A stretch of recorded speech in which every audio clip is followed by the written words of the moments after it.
Hello, my name is Endah Rahayu, and I'm going to present my analysis of a comparison between Netflix serial The Queen's Gambit with its novel.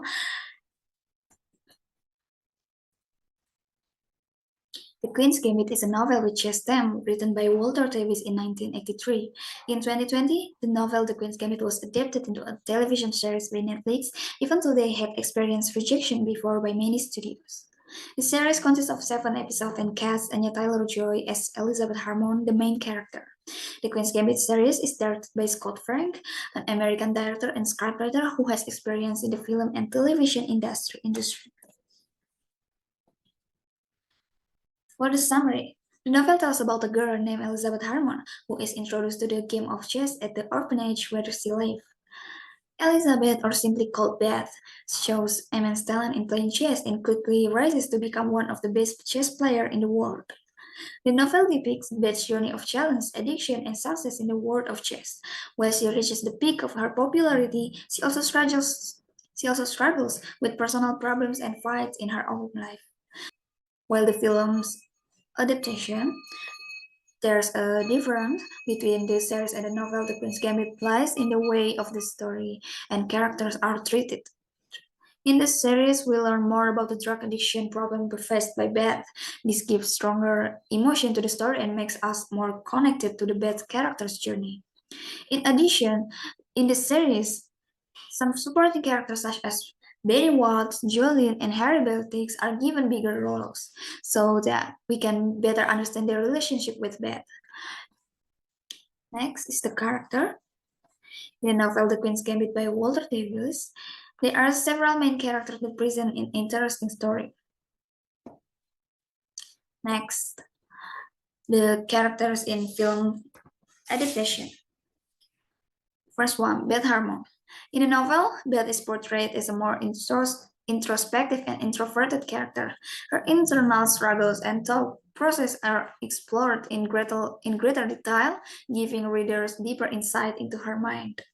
While in the series bring Beth's characters to life visually, highlighting her determination and passion through her action and interaction with others. The visual medium also allows for a more nuanced portrayal of her emotional journey.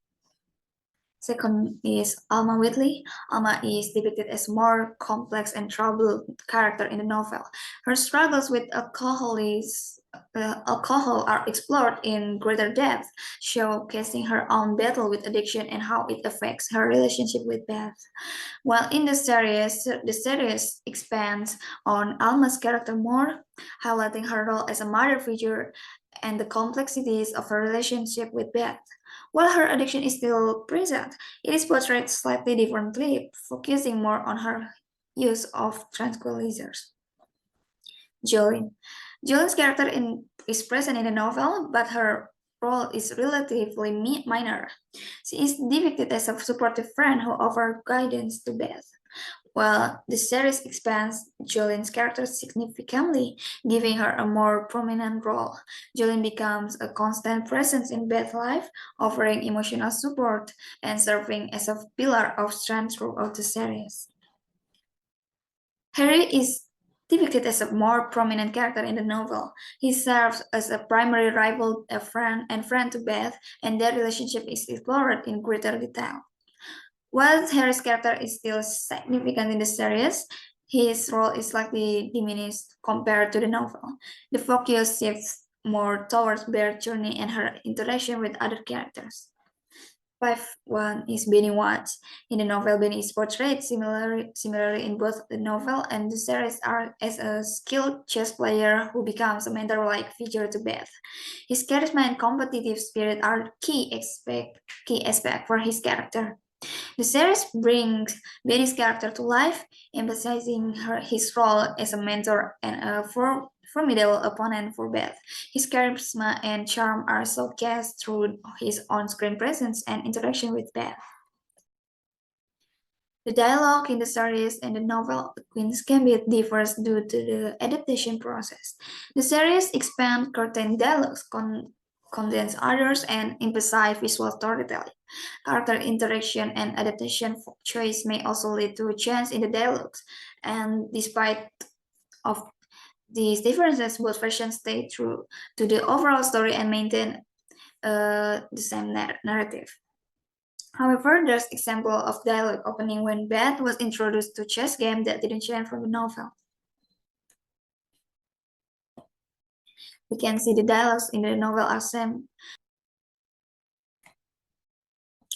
The series started with Beth being awoken by the doctors. It is set in Paris, 1967.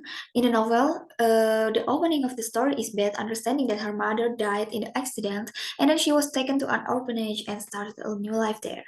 The film adaptation of The Queen's Gambit recreates and modifies the setting and atmosphere in several ways, such as visual depiction.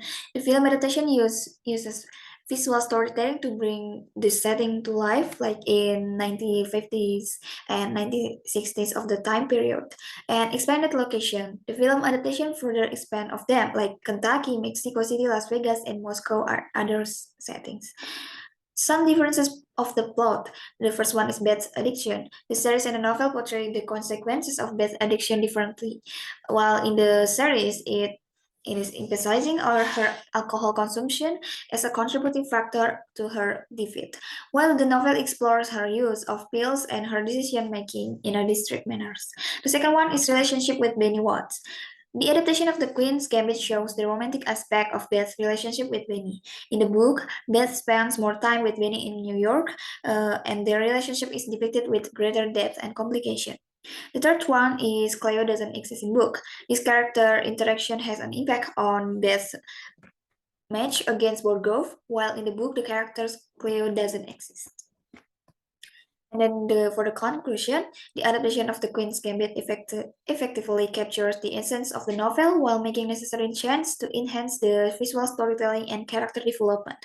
Supporting characters like Benny Watts, Jolene, and Harry Baltic are given more prominence, offering a better understanding of the connection to Beth itself.